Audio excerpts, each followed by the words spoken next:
April the 19th, 2025 will now come to order at 9 a.m. I would ask Member Davis, would you please lead us in the invocation?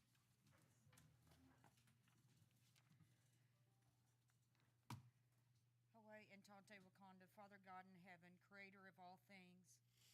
Father God, as we so humbly bow our heads before you, we just thank you for this day. Father God, we thank you for the blessings that you've bestowed upon us. Father, as we go throughout this meeting, Father God, help us to be strong with the decisions, Father God, but help us to have open minds and understanding. Help us to extend grace and mercy the way that you have shown us. Father, be with those that are in mourning, Father God. Father, lead, guide, and direct us. Let us know and feel your presence today as we present this information to those, to our nation. Father, just return us all home safely at the appointed hour, and let us find our homes better than the way we left them.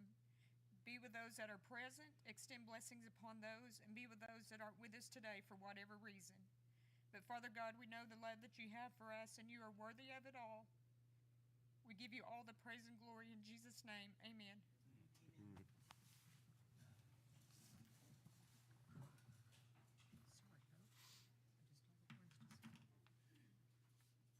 Secretary Treasurer Valier, would you please take roll call and declare quorum?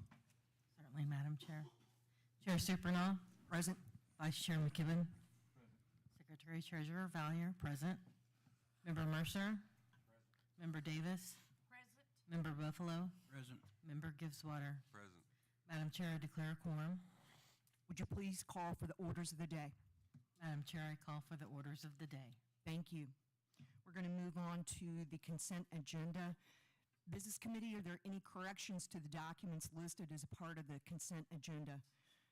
That agenda includes the March 15th, 2025 meeting minutes, the directors and subcommittee reports as submitted. Hearing no objections, we'll go to the vote. All those in favor of adopting and approving the March 15th, 2025 meeting minutes, the directors and subcommittee reports as distributed, please say aye. Aye. All those opposed say no. The ayes have it and the motion is adopted. The March 15th, 2025 meeting minutes, the directors and subcommittee reports as distributed are approved. We're going to move on to donations.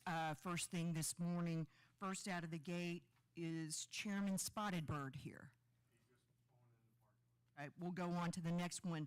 Wyandotte Youth Baseball. I believe that they are over Zoom.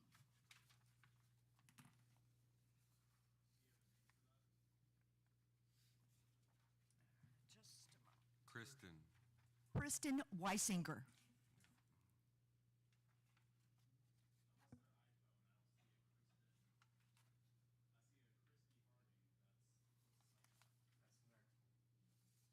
Let's go on to the Spring Grove Church Soup Kitchen, and that would be Christy Harding. Present. Wonderful. Thank you for joining us this morning. Do you want to describe your donation request, please?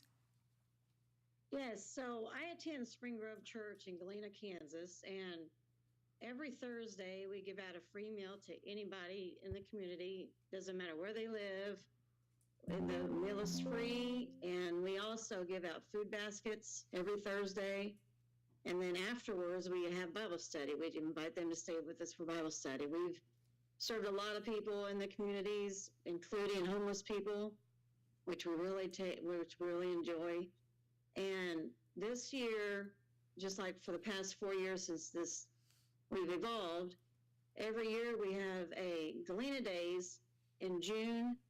And for the past 3 years, the Quapaw Nation has gracefully donated to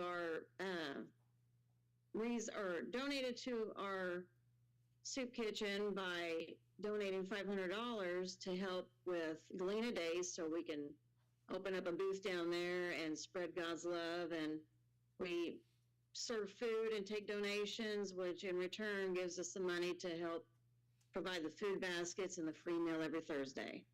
And we'd love to continue to do so. Wonderful. Question for you, Miss Christie. Is the donation to support the fundraiser? Yes. Wonderful, thank you. You guys make it possible to attend Galena Days and have our booth down there.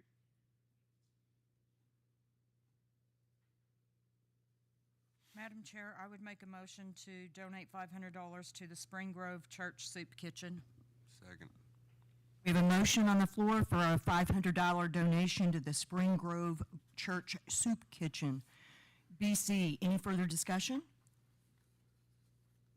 We'll go to the vote. All those in favor of approving the $500 donation, please say aye. Aye. All those opposed, say no. The donation request is approved in the amount of $500. Thank you, Christy. Thank you all so very much. Appreciate it. All right, let's go on to the Kiowa Tribe Rainy Mountain Church. Chairman Spotted Bird, if you would please proceed to the podium and describe the donation request, we would appreciate that. Good morning.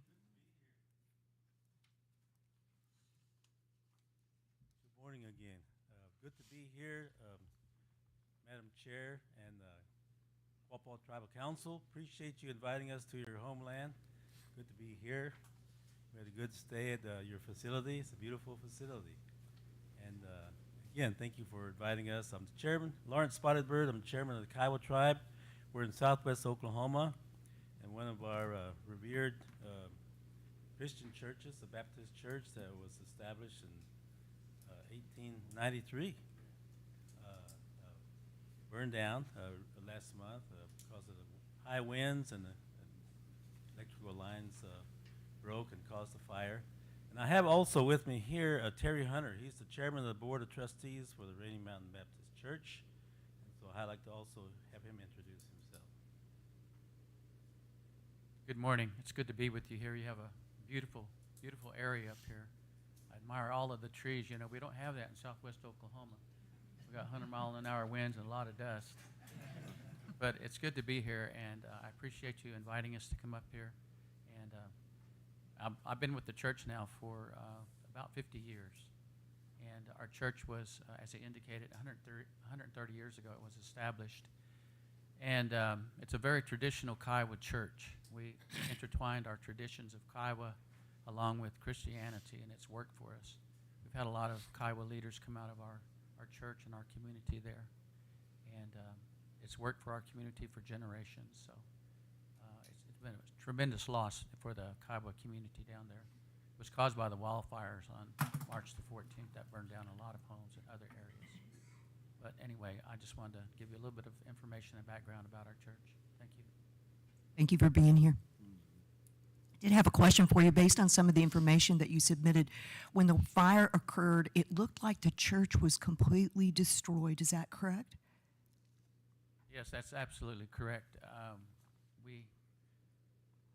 We were just in the process of renovating our church. We were doing some work on the roof and also on the inside. It was a beautiful, beautiful church. And what happened was that day, the fires, and if you all recall, they gave us a warning about that, the the wind that day. So what happened is one of the power lines broke, came down and hit the back of the church. And I would say within probably 40 minutes, that church was completely burned down. We did have the rural fire departments come out and help us, but it was too late. It completely just burned up everything. So everything that we had in the church, it was all gone due to the fire. We're sure sorry about your loss. Any other you. questions from the business committee? No, I don't have any.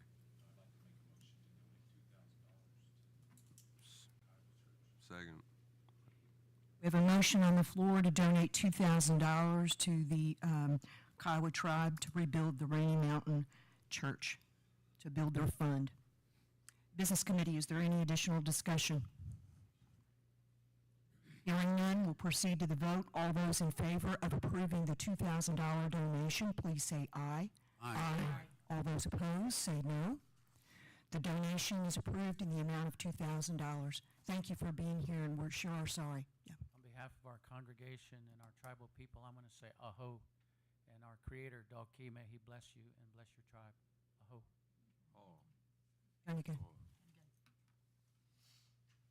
All right, let's go on to let's see if the Wyandotte Youth Baseball, Miss Kristen Wiesinger is on Zoom. Let me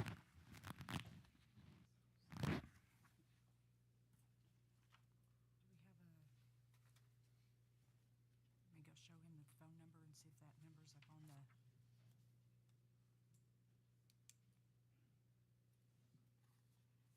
Yeah, one question. Do you see a telephone number on Zoom, 918-801-8766?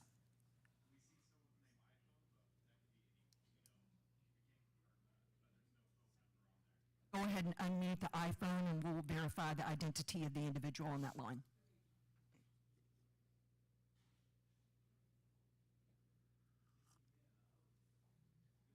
Safe travels.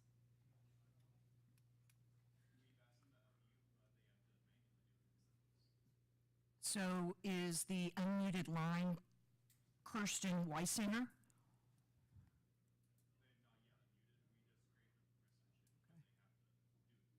Okay.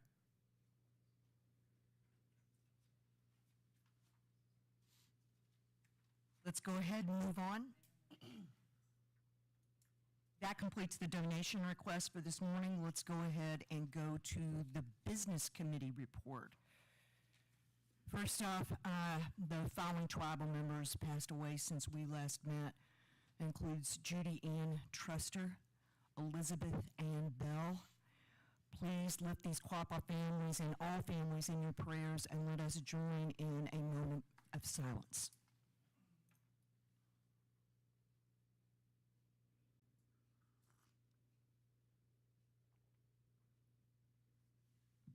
And again, we do have some announcements this morning. Member Mercer, would you please provide an O-gah-pah Tikida project update as well as a summary of the special meeting held earlier this week by maids? Yes, Madam Chair, thank you.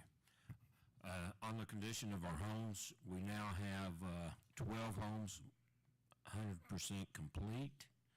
We will have 14 done by the end of this month, and we are ready for housing to get everything in order, start leasing these homes out and getting residents moved in.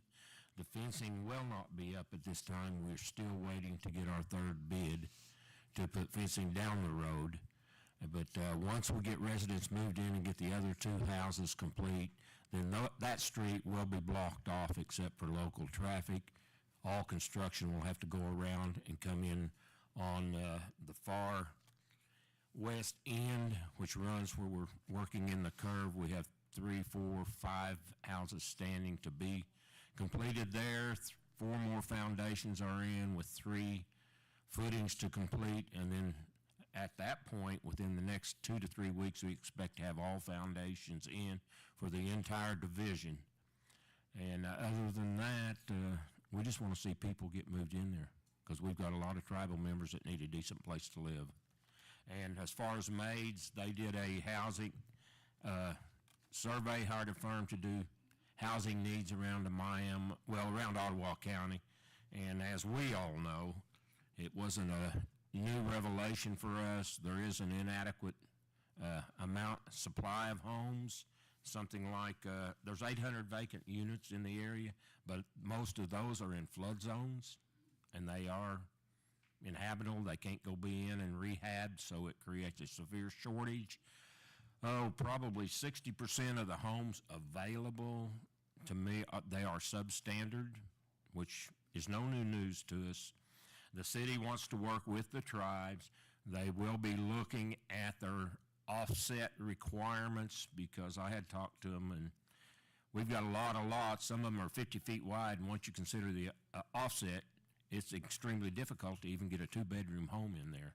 No garage. And it makes the housing just almost due through the price range of new housings, which is up to $200 now a square foot. We need to create some homes according to this survey, in the $200,000 to $300,000 price range, so that people that would like to move up would be able to move up into newer housing, which would create some lower priced homes for those wanting to buy, because the increase in 20 to 34-year-olds is going to be about 12% over the next 10 years. And we got families there that are going to want to move out of rentals into homes, and it's taken, we all know, a two-family income now to be able to find adequate housing. The average is like 35% of their annual income is spent on housing, which includes utility works. And, excuse me, there is a tight land available due to the flood zone. GRDA, the flood zone was changed here a few years back and included a lot of homes that were not in the flood zone. And if they get approval, this is my opinion now, if they get approval to increase the depth there for the lake, then we're going to lose even more homes in this area. So we are facing a shortage. It's all going to depend on the city of Miami, Quapaw, Fairland, on how they can work with the tribes and with developers, because developers need that land base to come in here. And I would even build some homes myself, but Miami's going to have to do a lot of work, and Quapaw. You know, we have so many lots that are in trust. Unless we can work with families to get a 50-year lease on the land or something, people are not going to invest in these homes. And it's not a good outlook, but those are the facts. So thank you. Thank you. Appreciate that. Something too. The government puts us as a nation and other tribes, I'm sure as well, and I'm not trying to rain on Larry here.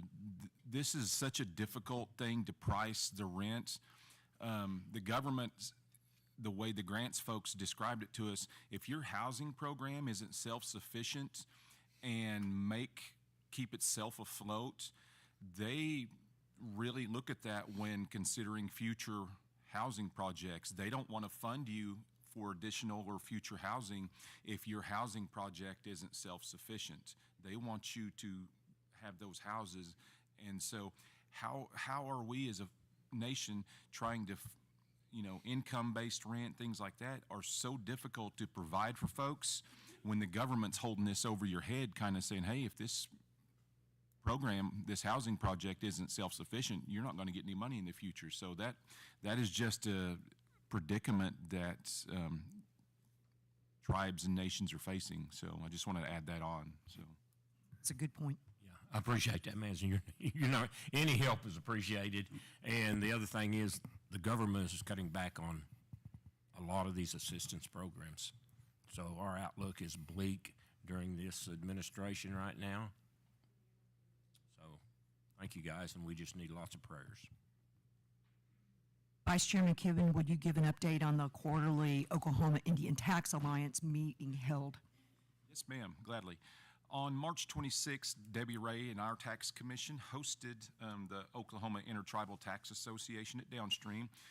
Did a wonderful job. Downstream was very gracious hosting that event. Had a good turnout. There was Executive Director of UINO, which is United Indian Nations of Oklahoma, Margot Gray, was there. She gave an update on the federal things, which is, like Larry said, it's pretty bleak on the federal front. Then the House of Representatives, Representative Scott Fettgatter was there. He's House Leadership, Tribal and External Affairs. He came and spoke with us. The Turnpike Authority was there, Julie Porter. In addition to that, we've also visited with the Turnpike Authority. Chair Supernah may want to give a little update on that a little bit later, but they say they're open to negotiations, but the negotiations are really kind of one-sided. So they just, basically want the information and want to build tribes, but they are not really open to negotiation. Then also state legislative update was provided by Vivian Morris from the Oklahoma Policy Institute. Gaming was there as well. Matthew Morgan, the Oklahoma Indian Gaming Association chair.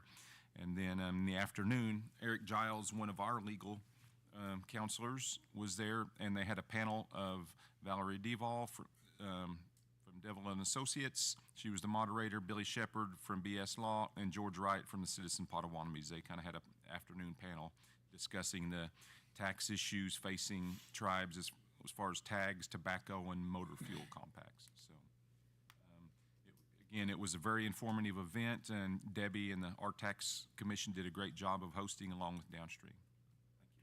Thank you. That was a perfect segue. Member Buffalo, would you please provide an update on our latest negotiations with the state of Oklahoma on our recently expired tobacco compact? Yes, Madam Chairman. I'll give a brief timeline of what's occurred. The nation no longer has a tobacco compact. The first tobacco compact was approved in 2013, scheduled to expire December 31st, 2023. The tribe negotiated an extension to December 2024, and then the governor, well, he fails to negotiate. He's an Indian, non-Indian. And I'm referring to Governor Stitt. He wanted to go from basically a 50-50 split to an 80-20 split with 80% to the state. The tribe disagreed with that. And so we got an extension to March 31st. That has expired. The governor sent a counteroffer that if we would negotiate a motor vehicle compact during the first 6 months, that they would hold the money until that period, and then if we didn't have a motor vehicle compact, they would put that money in the state treasury. That was also contingent on us adopting a compact with the Oklahoma Turnpike Authority. There's a lot of concern on both those compacts. The motor vehicle compact requires that tags only be issued in your reservation area to tribal members. Otherwise, they have to go to the state licensing bureau. And they have to pay their excise tax and everything associated with getting an Oklahoma tag. But it would be a tribal tag. Tribe had a right to design the tag, but the state retained the right to redesign the tag. We couldn't agree with that. And it's contingent on a compact with the Oklahoma Turnpike Authority. And that's no good either, because they want all the information about tribal member tags. And in fact, when we met at the OTA, we had a list of vehicles who had traveled on the turnpike without paying tolls. Debbie Ray asked for a list of the tag numbers, and they refused to give it. It's a surprise. And they also want the tribe to pay $110,000 for those vehicles. We disagreed with it, so we're at a standstill on the tobacco compact. I understand there may be an effort this coming Tuesday to get legislative action on some tobacco compacts. 2 or 3 tribes, and legal counsel has indicated he'll include the Quapaw Nation on that. I don't expect it's going to make any headway, but till then, we're without a tobacco compact. Now, it's all because of, I call it greed of the state of Oklahoma, because this nation is not responsible for those individuals who run the gate. It's up to the individual to pay that, not the nation. Actually, they give us a list of vehicles, some of them have 400 trips, and that totaled $149,000. In my opinion, our meeting with the Oklahoma Turnpike Authority was a waste of time. They had no give, and we had no give. That's why we're at right now without a tobacco compact. Thank you, Member Buffalo. Appreciate that. Was a good update. Member Giftswater, would you please give an update on the powwow ground improvements? Yeah. I feel like I should have started first compared to all that. I don't really have too much. All phases of design are at 90% and have been billed to 90%. They're anticipating having full preliminary designs by the end of April, with the completed set of designs by the end of May, allowing us time to make needed changes if something comes up. I also asked them for a 3D model for everybody who doesn't understand architectural and engineering plans, and topographical maps, just to have a 3D presentation for not only the business committee, but different committees and different folks. I'm gonna be, when it comes time, I'm gonna be going around to different committees and asking their input and opinion, such as the culture committee, the elders, and different ones. But that's really where we're at right now. We're about 90% done with the preliminary designs. So we haven't received the geotech results back yet. They had some concerns about the analysis of, well, because of how shallow they hit the rock down here, which really is not surprising at all, considering rocks grow out here and the shelf continues to grow up like grass. So we're still waiting on those results and should have them back well before the next meeting. So during that next meeting, I'll give the results out to everybody. That's where we're at right now. Thank you. Secretary Treasurer Valier, would you please provide an update on the Argo bioprocessing plant? Thank you, Madam Chair. The Quapaw Nation Business Committee and various other Quapaw Nation departments are continuing to communicate with Argo regarding their proposed bioprocessing plant. Argo has initiated a permitting process with the Quapaw Nation. This permitting process will require Argo to submit an application with plans and narrative description of the facility, including both construction and operation, to the Quapaw Nation. The Quapaw Nation Business Committee will review the sufficiency of the data submitted by Argo carefully. There is still a plan to hold a Quapaw Nation town meeting with Argo for our community members. The date is to be determined and will be announced through the Quapaw Nation communications when it is scheduled. This project continues to evolve, and we will keep tribal members and community updated as we move forward through the permitting process. Thank you. Member Davis, would you please give an update on the Celebrate Archaeology Day event at Plum Bayou in Arkansas? Yes, thank you, Madam Chair. An invitation was extended to the Quapaw Nation Historic Preservation Program by the Arkansas Archaeological Survey, Arkansas State Parks, and Arkansas Archaeological Study to join them at Plum Bayou Archaeological State Park for the annual Celebrate Archaeology Days on March 29th. That's a lot of archaeology and archaeological words. The event was free, family-friendly, and had hands-on activities. The Executive Director of Culture, along with several members of the Quapaw Nation Historic Preservation Program team, Joey Gibbswater, and myself participated in the event. As part of the Celebrate Archaeology Day, we cooked over an open fire and provided traditional food samples of beef and hominy and yonkipan. The attendees enjoyed the food samples and engaged in open discussion. They were eager to learn about our history, cooking methods, food, and culture. In addition, we were able to meet with professional partners to discuss upcoming projects, challenges, and new opportunities for collaboration and protection of our historical and cultural sites. And I just want to say that Joey did an amazing job with the fire, battling the rain that morning, off and on that day. That was fun. It was a good day. It really was, despite the weather. But that was my first time to participate, and the numbers were down a little bit from last year, and it was basically due to the weather. But it was a great day. Gonna go. Thank you.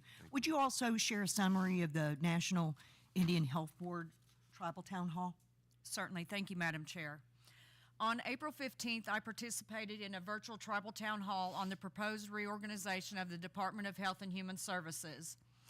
The National Indian Health Board hosted the meeting. The meeting was closed to the press and to the public to protect any confidential information that may be discussed later during formal consultation sessions with the federal government.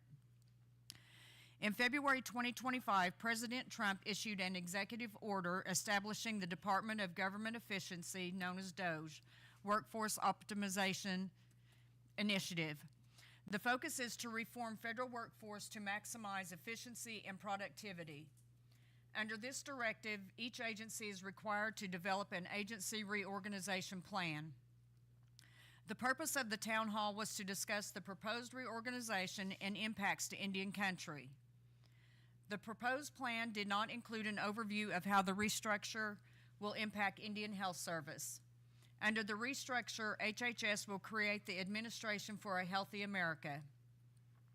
An overview of impacts so far to Indian country include the termination of the Centers for Disease Control Healthy Tribes Program staff. The program funded 3 projects: Good Health and Wellness in Indian Country, Tribal Practices for Wellness in Indian Country, and Tribal Epidemiology Centers for Public Health Infrastructure.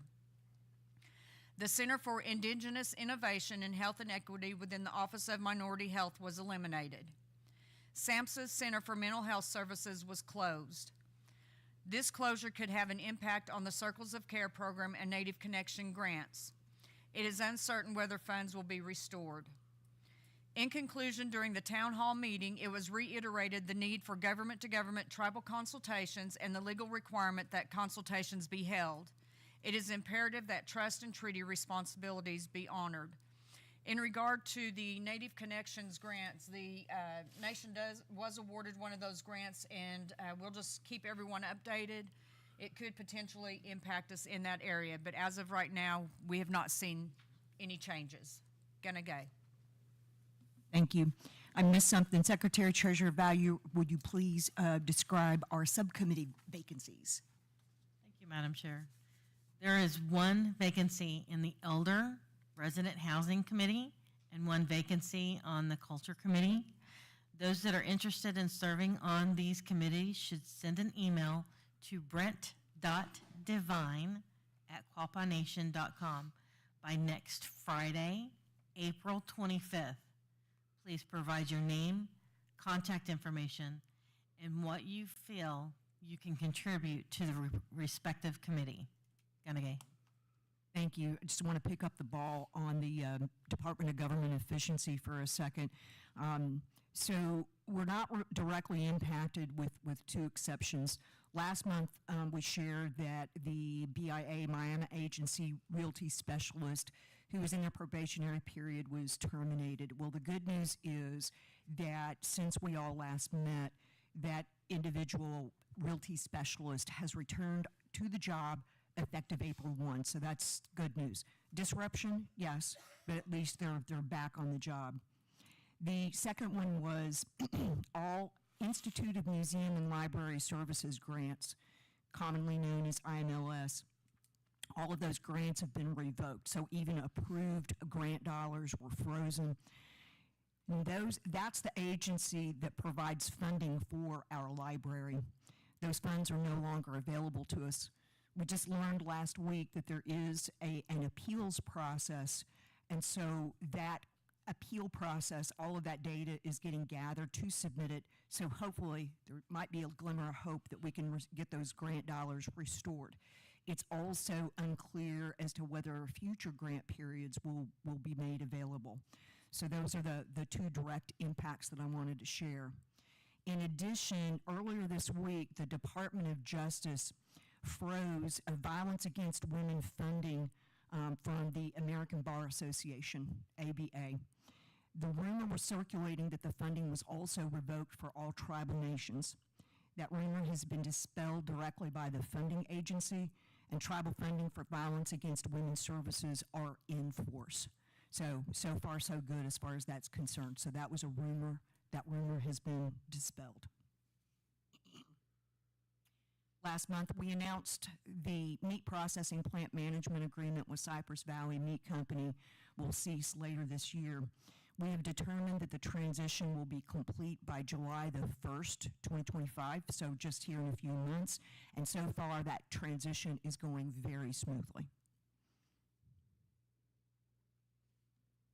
I had the opportunity to testify before the House Natural Resources Committee field hearing on self-governance, healthcare, and economic development in Oklahoma City. 50 years ago, President Nixon challenged the Democratic majorities in the House and the Senate to reduce bureaucratic interference in the tribal affairs of our people. As a result, Congress passed the Indian Self-Determination and Education Assistance Act of 1975. My testimony focused on the theme that self-governance alone is a form of economic development. In addition, when programs and services are authorized by Congress, they are most effectively administered by the tribe. It was really refreshing to see so many members of the Natural Resources Committee here in Oklahoma, plus 2 additional Oklahoma congressional delegates. Stephanie Bice and Frank Lucas were present. Excerpts of the testimony were posted on social media by O-Guah-Pah Communications, and it really was an honor to testify on behalf of the Quapaw Nation. So it's especially in light of yesterday evening storm, it's storm season. I want to share that the Quapaw Nation Emergency Management, they have an emergency alert system. I actually got alerts 3 times last night as the storm was rolling in. And they do provide real-time updates on weather warnings, safety tips, office closures, and emergency notices straight to your phone or inbox. You can sign up if you go out to quapawnation.com/804 to sign up, or you can email em.department@quapawnation.com. Again, that's em.department@quapawnation.com, and you can sign up for those alerts because they really are helpful. We did have a whole series of events that were held last month, and we have an awful lot of upcoming events. I'll try to go through those pretty quickly. So April is Child Abuse Prevention Month, and the reservation has been decorated with yard signs and blue pinwheels, raising awareness of child abuse. The blue pinwheel is a symbol of hope and commitment to protecting children. The event is sponsored by the Quapaw Nation Juvenile Affairs and Quapaw Nation Family Services Departments. The Juvenile Affairs Program is asking local businesses and community organizations to help support youth by offering community service opportunities outside of school hours. Examples of help needed include cleaning, organizing, painting, and outdoor work. For more information, please contact Tiffany Hembry. In addition, the Juvenile Affairs Department is holding a youth clothing drive for April. Drop-off locations are at the Quapaw Nation Administration Building, Cahota Building, or Title VI. And they're seeking donations for summer-style clothing for both boys and girls, youth sizes through teen sizes, such as t-shirts, tank tops, shorts, swimwear, and they're also accepting monetary donations. For more information, please contact the Juvenile Affairs Case Manager, Tiffany Hembry. O-Guah-Pah Communications held 2 classes on April 4th and 10th for elders, teaching them how to receive information from the nation's website. Hope those were good sessions. On Thursday, April 10th, representatives from the Oklahoma Department of Environmental Quality and the U.S. EPA Region 6 and the Quapaw Nation provided information and answered community questions about the Tar Creek Superfund site at the Miami Civic Center.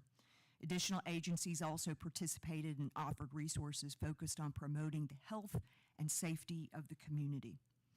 Quapaw Nation Museum opened its new exhibit called Around the Shoulders, Robes, Blankets, and Shawls on April 11th. And the exhibit displays, my apologies, I'll do the best I can, ma'ita, which can be translated as that which is worn around the shoulders. It showcases a selection of Quapaw robes, blankets, and shawls, along with historical information, photographs, family heirlooms, and reproductions, and these items highlight Quapaw practices from centuries ago to the present day. The Culture Committee, in collaboration with CCDF, Native Connections Youth Program, O-Guah-Pah Communications, Grounds Committee, Events Committee, and Quapaw Historic Preservation Program, held the spring gathering April 11th and 12th, which was at the Downstream Casino and Resort Pavilion. The event included cultural classes, gourd dancing, a late evening screening of Voices of the O-Guah-Pah, Easter egg hunt, crafts, powwow, stomp dance, and a meal. It was well attended and a lot of fun for all age groups. The Education Department has scheduled a series of workshops titled Jobs and Careers 101, Build Your Future in 6 sessions. The first session was for resume building. It was held on April the 16th. Each session is 1 hour long and is repeated 3 times each evening from 6 to 7 p.m. and 8 p.m. So the next sessions, those are all out on flyers on the website as well as social media. You can also register by contacting the Education Department at education.department@quapawnation.com. On April 17th, the Quapaw Nation was a sponsor for the Anti-Violence Project 2025. A live panel of tribal leaders and experts spoke about issues and solutions in their community and was followed by a Q&A session from those in attendance. For those who might not have been able to attend, don't worry. There's one more panel on live coverage that'll take place next Thursday, April the 24th, from 4 to 6 p.m. at the Cornell Complex in Joplin. On Friday the 18th, the nation closed early in observance of Good Friday. That was yesterday afternoon. So if you were trying to call somebody and don't think they're being rude and ignoring you, just the offices were closed yesterday afternoon. Quapaw Nation Title VI Nutrition Program, they blessed several people by handing out hams for Easter to eligible participants while the supplies lasted. The Quapaw Tribal Library and Oklahoma Humanities have been working on a series of Read, Discuss, Connect events where they read and discussed a series of books on contemporary Native American authors. The next session is at the library, May 8th at 5:30 p.m., where they will be reading Medicine River by Thomas King. Additional details can be found on the nation's website under events. The Quapaw Nation Family Services is holding a stomp dance class on May the 3rd, 11th, and 17th from 2 to 5 p.m. All ages are welcome to learn at the Quapaw Nation Community Building. All shell shakers and leaders are welcome to be a part of this event, and families are encouraged to join in too. The Quapaw Nation Annual Memorial Dinner is Saturday, May 10th at noon, with Cedar Smoke before that. So again, that's May the 10th. Quapaw Farmers Market and Food Hub, they've announced the 2025 Farmers Market events. The markets are held on the first and third Friday in May to October from 10 a.m. to 2 p.m., and everyone is encouraged to bring their tote bags and strike a bargain at the biweekly markets. The youth program is hosting a Shield pottery class on June the 3rd and 4th from 5:30 to 7:30 p.m. at the Susie Moore Pottery Studio. Betty Gadke is teaching the class, and the class is open to 5th through 12th graders and is limited to the first 10 students who sign up. To sign up, please contact Kristen Keys, 918-325-2886, and the class is sponsored through a federal grant from SAMHSA. Food Sovereignty Department and Cattle Company have announced another food distribution for Quapaw Tribal member head of households. The sign-up starts May 1 and goes through May the 30th at 4 p.m. The distribution this time will be 20 pounds of ground beef, and the scheduled pickup dates are June the 9th through the 14th. The last distribution served 1,079 Quapaw households, so increasing participation, and sure happy to be able to do that. Saturday, June the 14th, the Quapaw Nation Higher Ed Department is hosting a graduation celebration banquet for students graduating between July 1, 2024 and June 30th, 2025. Those interested in attending need to RSVP no later than May the 31st. In order to register, you need to email the Education Department, and additional details can be found online.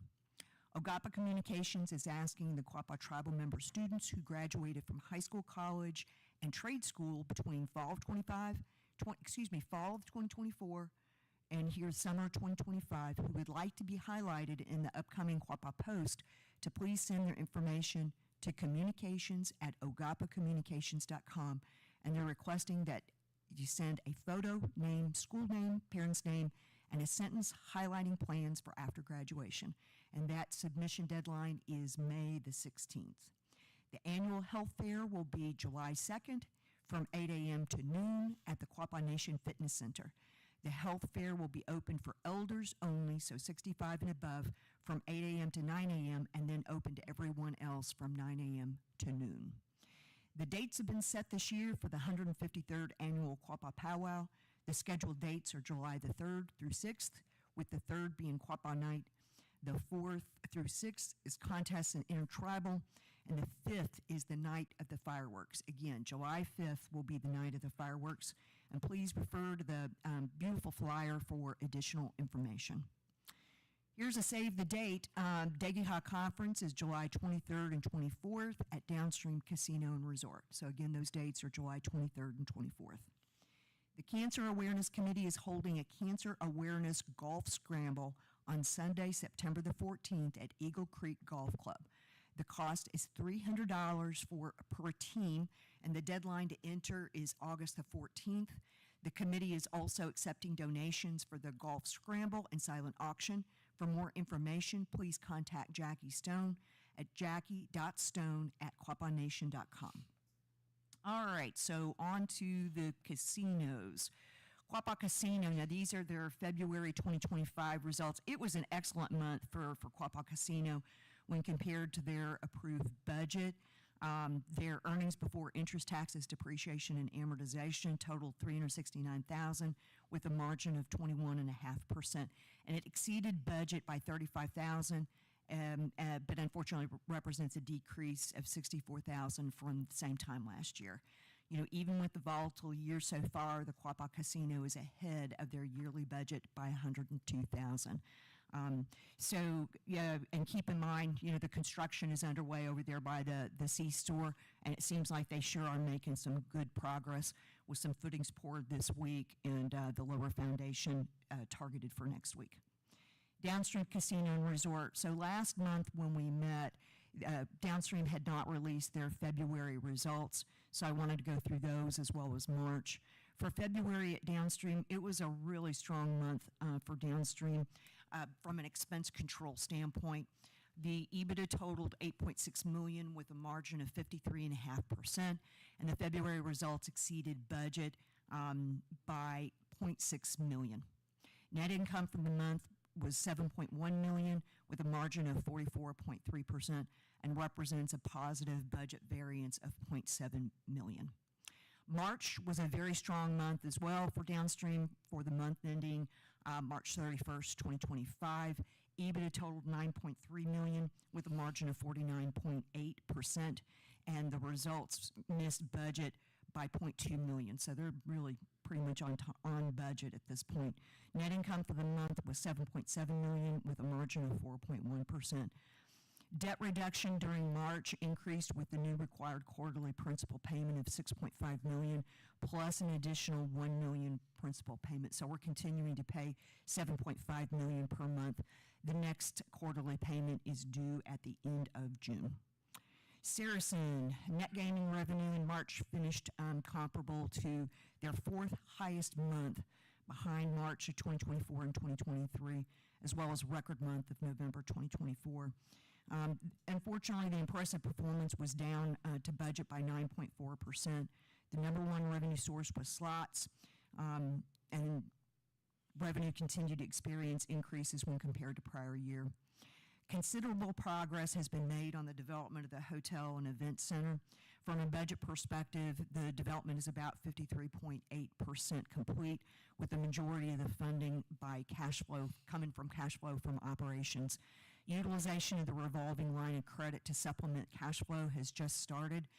Just as a reminder for everyone, that entire property, the gaming floor obviously, but in addition, the event center and hotel when they open, all patrons must be at least 21 years of age. Updates on when the facility will open to the public will be forthcoming, and the initial estimates are the fall of 2025, so not very far off into the future. That concludes the Business Committee report. Gunagay. Let's go on to the subcommittee reports. Can we get a microphone to Ms. Grace, the O-gah-pah Wisdom Keepers?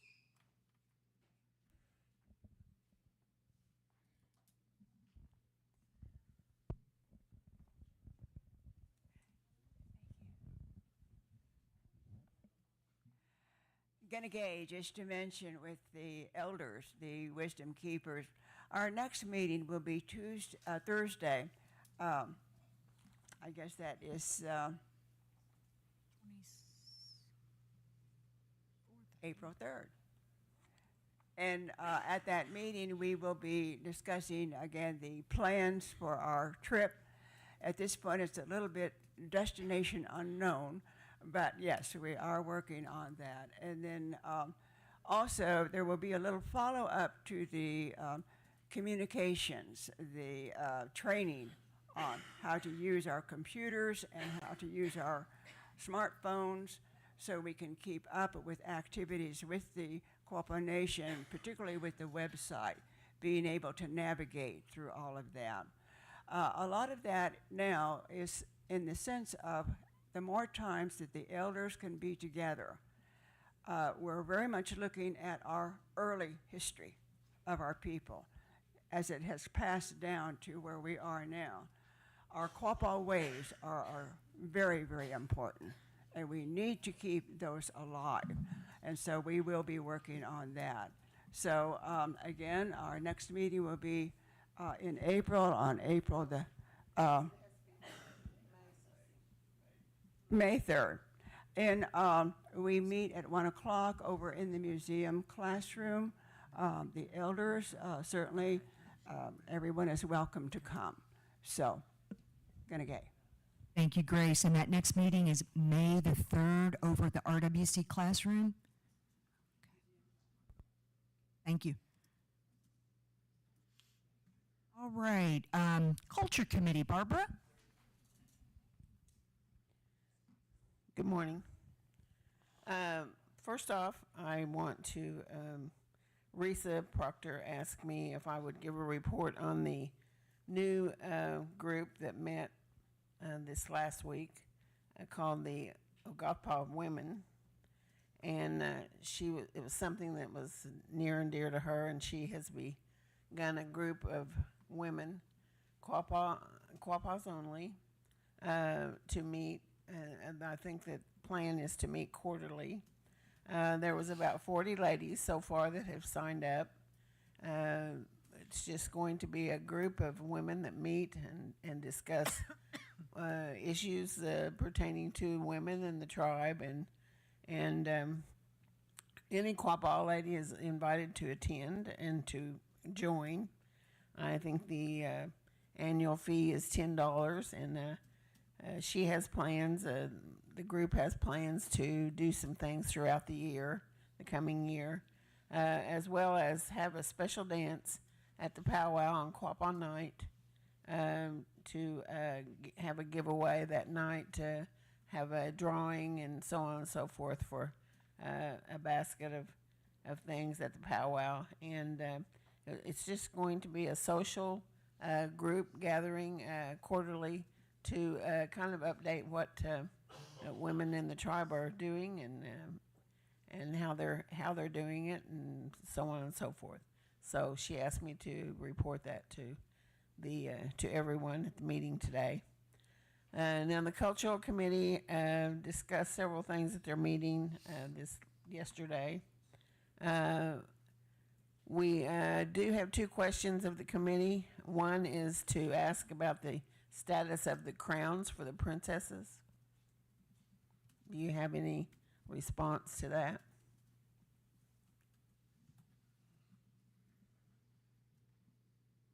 I'm trying to recall the last that I heard let me confirm, because there's something in progress, but I don't want to misspeak. My understanding was they were beaded crowns, but I'm not sure the state of progress right now. Okay, well, not that it's necessary, I guess, but the cultural committee suggested that silver crowns were made for all three princesses for the year for them to keep, and then one beaded crown made for the tribal princess to wear and pass down each year. So that was the suggestion of the cultural committee. So they just wanted to know the status of what was going on. So if you can, please let us know later. Also about the flags, there was last month it came up about the flags and about the patent and whatever for the flag, and has there been a decision made on what's going to be decided about the flag, and what style and what photo and what it's going to look like continuing on, if the patent needs to be updated and so on and so forth? Right. The work has started to get the patent updated because of the previous reference to Quapaw tribe. Is that right? Yeah, because it has tribe on it as opposed to nation. So that is being undertaken. The patent attorney has been engaged to do that. And not only the flag, but also if that tribe is, I can't remember if the tribe is also on the logo. We've got to get that one updated as well. Okay. If you can, our next meeting for the Cultural Committee will be May the 16th at 1 p.m. at the museum classroom. So if you could get that information to me or to someone on the committee prior to then, I would appreciate it. The classes that were held by the IT department, Jose came and did a very good job. The second class that was held out here, however, did not have any attendees. But the first class that was held at the museum classroom was very successful. Those that attended were very thankful to learn how to operate some of the portions of the website and get the information that they had available. The memorial dinner, as you mentioned, is May the 10th, and there's going to be another article about the memorial dinner and why it happens and so on and so forth in the Post. They're going to place that in there. The committee was wondering if during the dinner and during the memorial dinner, anyone that is going to honor their family or their family members or friends at the dinner, if they want their name to be read off during that ceremony, please contact one of the cultural committee or the business committee and leave that name. And they also mentioned that since you are, I guess, someone in the office, Brent or someone, gets the names of those that have been deceased throughout the year when they family wants the flag to be lowered and so on and so forth. If we could have that list of names to be read off at the memorial dinner, if it's kept, the ones that you have silence for during the year, is that a possibility? Absolutely, yeah. Okay, we'd appreciate that. The cabinet for the Quapaw dress and so on and so forth that's going to be placed at downstream is underway. The cabinet's being built and the glass has been put in. So that should be completed within the next 2 or 3 weeks for completed with the dress and things that were in the old cabinet. And it looks really nice. It blends in with the walls and everything very well. So there's that. We felt that the committee felt like the spring gathering was very successful. We estimated about 240 people were in attendance off and on during the day. The food was actually very good and ran out. Was completely gone by the time everyone got through eating. The games and the arts and crafts and the kids we had only good reports. No one complained about anything. I figured they'd be complaining immensely about not being able to camp out, but I guess it worked out so that they were able to attend down there. The train rides and the bouncy houses and all of that was a very big success, and the Easter egg hunt. All except the only thing we heard about that was that there was a kind of a glitch in the candy that was inside the Easter eggs. When it was ordered that it was a variety. They thought they were getting a variety when they were actually getting a variety of holiday candy. So that's why there was Halloween and Easter and so on and so forth. So that's why some of the eggs had it wasn't old candy, it was new candy, but it was just holiday candy. So anyway, if that's the only glitch, then I think it was very successful. So let me see. I think that's about all. May 10th, Memorial Dinner. Everyone remember to attend if you can. And thank you all for any assistance that you might have had during the all of the different departments that helped the Cultural Committee have a successful spring gathering. We appreciate that immensely. And again, May 16th at 1 p.m. will be our meeting, and anyone's welcome to attend. Thank you. Thank you. That was a good update. Is that May 16th, Barbara? May 16th?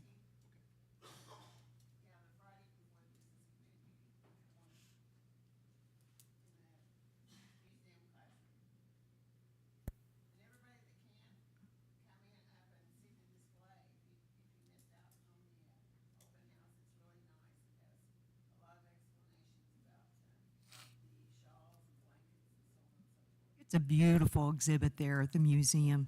Turned out wonderfully. Constitution Committee, Roman?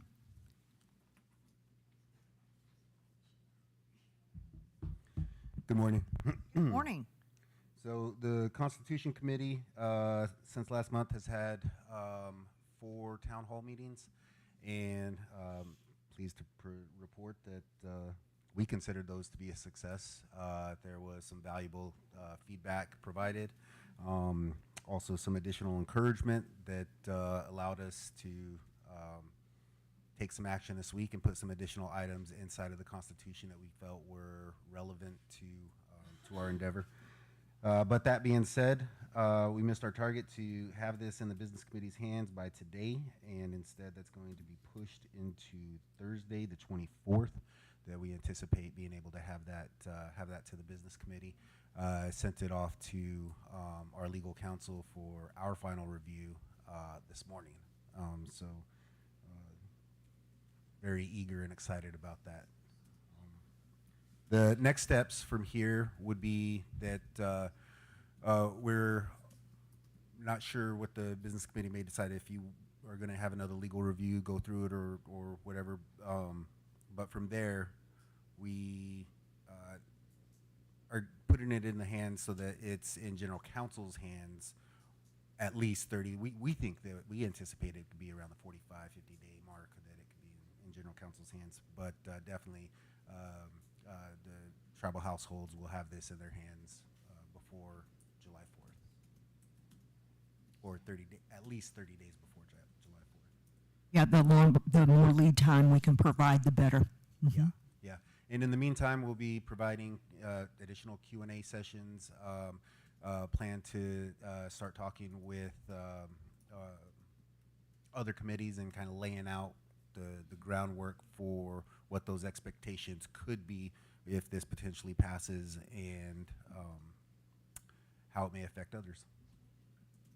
That's it. Roman, how did you reference those, the meetings that are going to take place between, presumably May and June? Q&A, and we could also expect some media items or some social media items to be shared, just giving general references of things, flow charts for easier understanding, and it's a big document. It's a big document, and it's necessarily a big document, and it's going to take a lot to digest.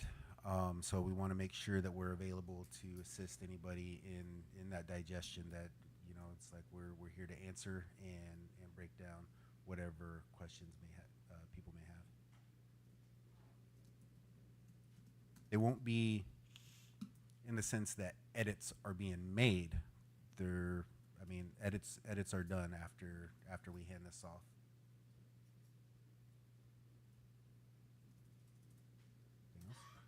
Thank you. And Stanford would still be available regarding to. So hesitant to speak about this because it's tentative. Stanford has offered to do a legal review of the Constitution and to make it a course in their law school. Now, Stanford is the #1 legal school currently, and also the #1 tribal law program, and we also have a tribal member going to school there, and the professor that's over this tribal program is very eager to assist in our endeavor. So we don't have an agreement in writing, and this is why I'm hesitant, because if it doesn't materialize, I don't want any negative connotations to be going either way. It's just the way that the cards fall. But We are going to be continuing to seek their assistance, and we hope to have some development before July 4th. If there is no development in this, we are going to proceed in accordance with whatever General Counsel wants. But we hope to have a detailed outline if there is an offer from Stanford and what that agreement would be and look like with us. Is there anything that the business committee can do to help foster or bring that agreement, further across the finish line, if you will? Ooh, wonderful question. Thank you for asking that. Yes, we will reach out to the business committee. We'll talk about it this week at our meeting, and we will reach out to the business committee after that. Okay, great. Thank you. Good update. Any other subcommittees this morning? Oh, Frank? Wait a minute. How did I do that? Yeah, exactly. Nope, I didn't read down far enough. Thank you, Frank. Good morning, everybody. April is also another big announcement. It will be the kickoff for the open filing for the seats that will be up for our annual election, which we have 3 member seats up and the vice chair seats up. Filing started on Thursday this week, and it will end, last day to file will be May the 19th, with our annual election day will be July 26th. We are continuing to try to find a suitable replacement for our, we call them clickers. But we're going to have another meeting this week, and we'll be reviewing another company that sent us some stuff, and we'll get back with you on that. Okay? Frank, thank you. Really appreciate it. And thank you for your understanding. Any other subcommittees? All righty, let's go on to the executive director reports. So the executive director reports, those are targeted to the business committee. If others in attendance this morning have questions regarding those reports, please pose your questions during open forum. The executive director reports were posted to the tribal website earlier this week. Eric Boone, CFO, do you have anything to report beyond your posted report? Thank you, Eric. Jerry Helms, Executive Director, Quapaw Facilities Authority. I know that Trenton Stand, Executive Director of Resource Management, is out due to a family funeral, but Stacia's here. Is there anything else to report other than what Trenton's already posted? Thank you, Stacia. Steve Stand, Executive Director of Tribal Member Services. Anything else to report? Thank you, Steve. Charles Addington, Executive Director, Department of Public Safety.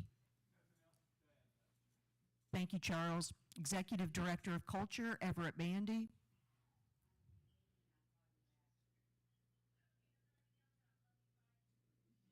Okay, thank you. Barry Lindiff, Executive Director, O-Guah-Pah Communications. Thank you. I appreciate it. But again, those reports are up on the tribal website. I know I was having trouble with the hyperlink earlier this week. I was just checking the formatting, but confirmed day before yesterday that they're working just fine. All right, let's go on to reading correction and approval of the phone polls. Member Buffalo, would you please take the very first phone poll? Phone number 42480. Purchase request, Quapaw Cattle Company, Buffalo Feed Truck. This resolution is approving for the purchase of a Buffalo Feed, should be truck in there, for the Quapaw Cattle Company that was budgeted for and previously approved. However, that truck was sold before everything could get processed. This is being sent to PO to prevent this truck from being sold out from under us.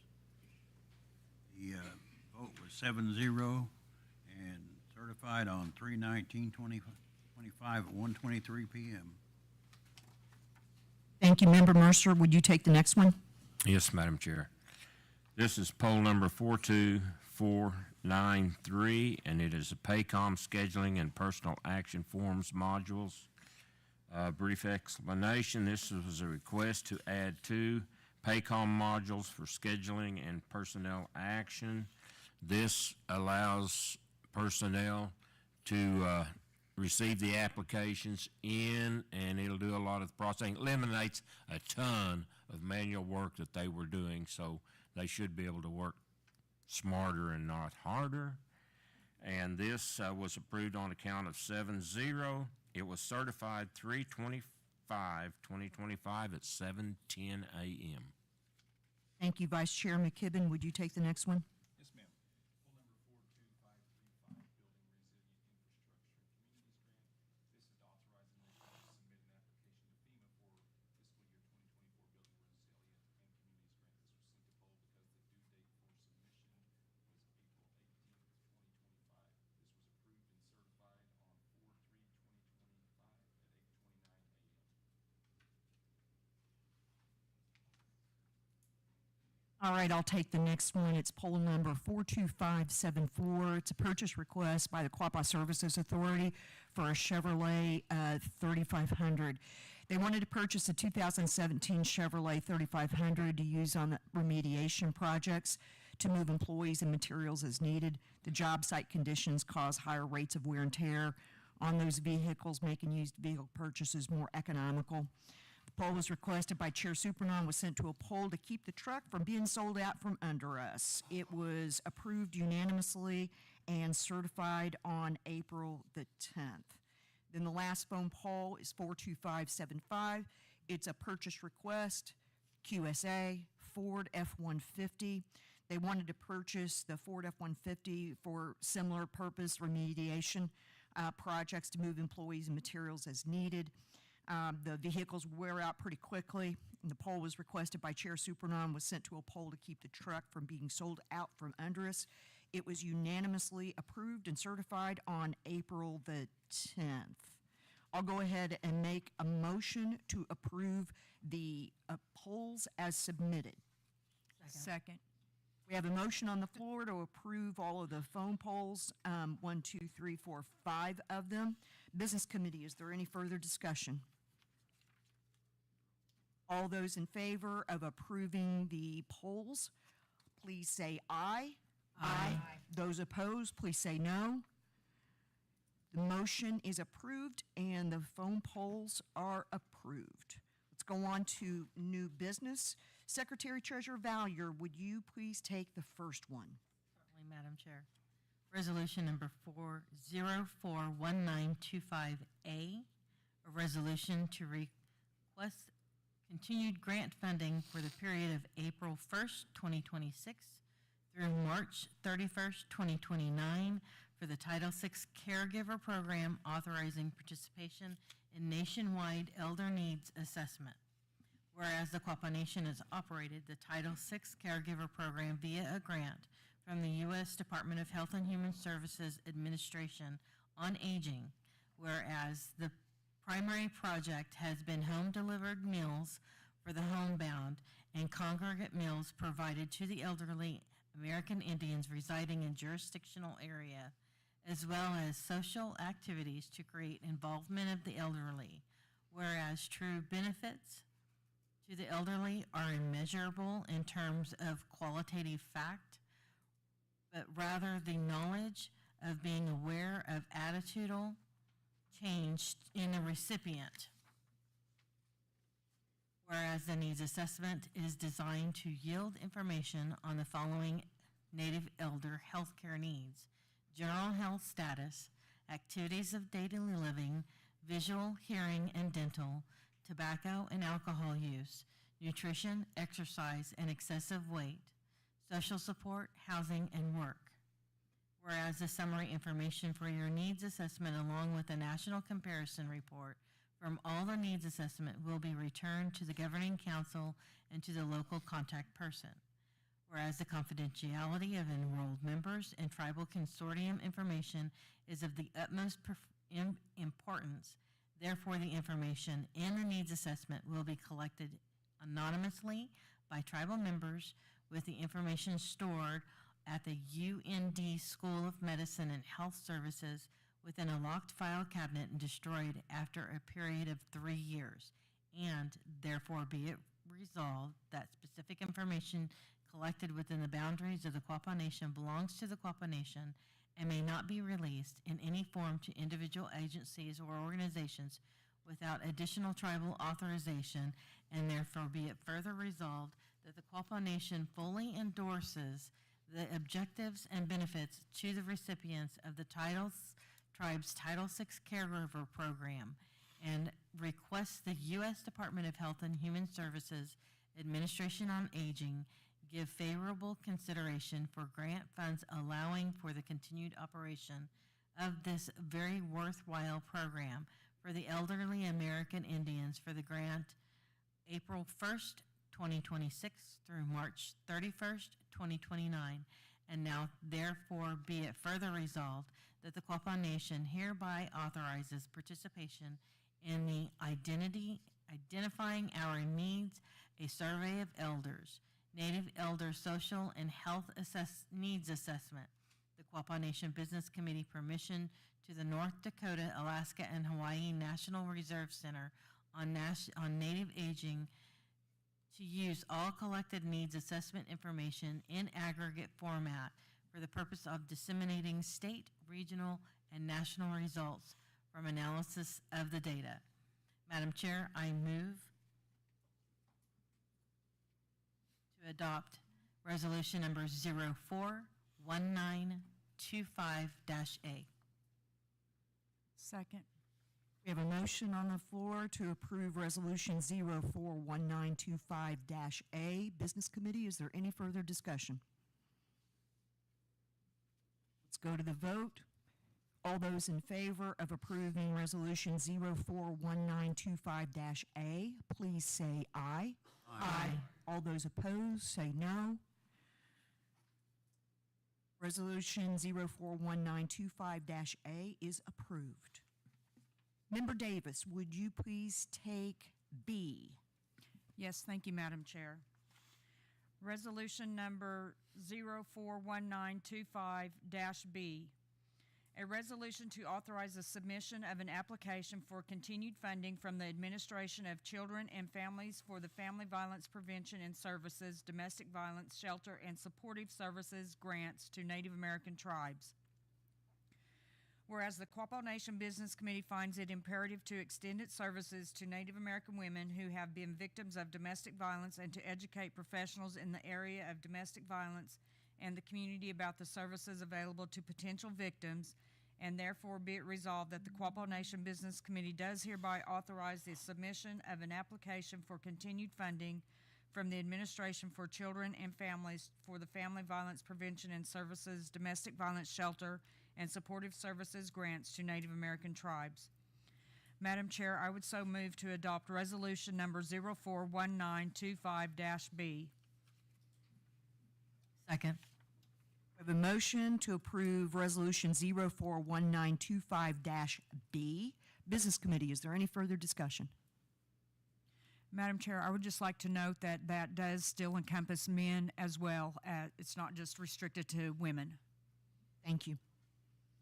All those in favor of approving Resolution 041925-B, please say aye. Aye. All those opposed? The motion carries. Resolution 041925-B is approved.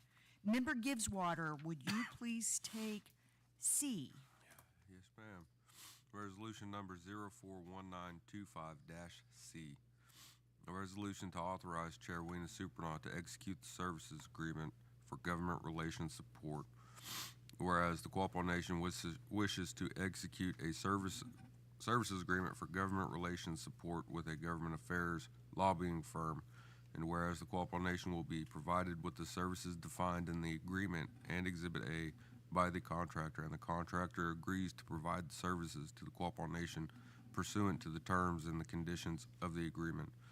Therefore, be it resolved, the Quapaw Nation Business Committee hereby authorizes Weena Supernaut Chair to sign the services agreement for the government relations support. Madam Chair, I so move to approve resolution number 041925-C. Second. We've got a motion on the floor to approve Resolution 041925-C. Business Committee, is there any further discussion? Hearing none, All those in favor of approving Resolution 041925-C, please say aye. Aye. All those opposed, say no. Resolution 041925-C is approved. Member Gibbs Water, would you please take D? Resolution number 041925-D, a resolution to approve among the U.S. Army Corps of Engineers, Vicksburg District, Tribal Nations, and SHPO State Historic Preservation Officer regarding the Uga'xpa Dam, Coldwater River, Mississippi Embankment Outlet Works Spillway Dam Safety Modification Study, hereafter referred to as the Uga'xpa Dam Project. Whereas USACHI, I like that word. USACHI has determined that the effects on the cultural resources cannot be fully determined prior to the approval of the Uga'xpa Dam project as described above. Therefore, USACHI has elected to fulfill its Section 106 obligations through the execution and implementation of the programmatic agreement. All terms and conditions resulting from the amended programmatic agreement will guide efforts to properly identify, document, and assess cultural resources and avoid, minimize, and/or mitigate, offset any potential impacts prior to project construction. Whereas the Quapaw Nation Business Committee desires to approve such agreement effective immediately upon its execution by the last party to sign in the interest of protecting the nation's valuable and irreplaceable cultural and historical information and resources. Therefore, be it resolved that this programmatic agreement for the Uga'xpa Dam project is hereby approved, and further that the chair is hereby authorized to execute and deliver such agreement on behalf of the nation. Madam Chair, I so move to approve resolution number 041925-D. Second. Got a motion on the floor to approve Resolution 041925-D. Business Committee, is there any further discussion on this programmatic agreement? Hearing none, we'll go to the vote. All those in favor of approving 041925-D, please say aye. Aye. Aye. All those opposed, say no. The motion carries. Resolution 041925-D is approved. Member Mercer, would you take actually E as well as F? Yes, Madam Chair. Resolution number 041925E, a resolution authorizing the declination of the fiscal year 2022 Indian Community Development Block Grant, ICDBG, award to the Federal Department Housing and Urban Development, known as HUD. Whereas the Quapaw Nation Business Committee asks HUD to accept the nation's return of our fiscal year 2022 ICDBG funding for the proposed Family Services Building. Whereas the project has experienced multiple barriers to success since the project was funded in 2023, including the need to rebuild another high-priority facility at the proposed site for this project and continuously rising construction costs. We completed an extension redesign and cost estimate for the building at a new site and determined the project is infeasible to achieve the goals that were committed to in the application. Whereas the Quapaw Nation Business Committee has made the difficult decision to decline this grant and continue to evaluate more efficient and effective options. Therefore, be it resolved that the Quapaw Nation Business Committee does hereby authorize the declination of 100% of the grant by HUD for the fiscal year 2022 ICDBG funded project. Madam Chair, I recommend adoption of resolution number 041925E. Second. Got a motion on the floor to approve Resolution 041925-E. Business Committee, is there any further discussion? Hearing none, we'll go on to the vote. All those in favor of approving Resolution 041925-E, please say aye. Aye. All those opposed, say no. Motion carries, and Resolution 041925-E is approved. Resolution number 041925F. This is a resolution authorizing the Quapaw Nation Chair to sign and facilitate the extension of the contract with a human resource consulting company. Whereas the Quapaw Nation Business Committee wishes to approve the extension of the contract. Whereas the said contract extension shall be for a period of 3 months starting April 1, 2025, shall expire July 1, 2025. Therefore, be it resolved, the Quapaw Nation Business Committee hereby approves Chair Weena Supernaw to sign and facilitate the extension of the human resource contract. Madam Chair, I recommend adoption of resolution number 041925F. Second. Got a motion on the floor to approve Resolution 041925-F. Business Committee, is there any further discussion? All those in favor of approving Resolution 041925-F, please say aye. Aye. All those opposed, say no. The motion carries. Resolution 041925-F is approved. Member Buffalo, would you please take the next two? Yes, ma'am.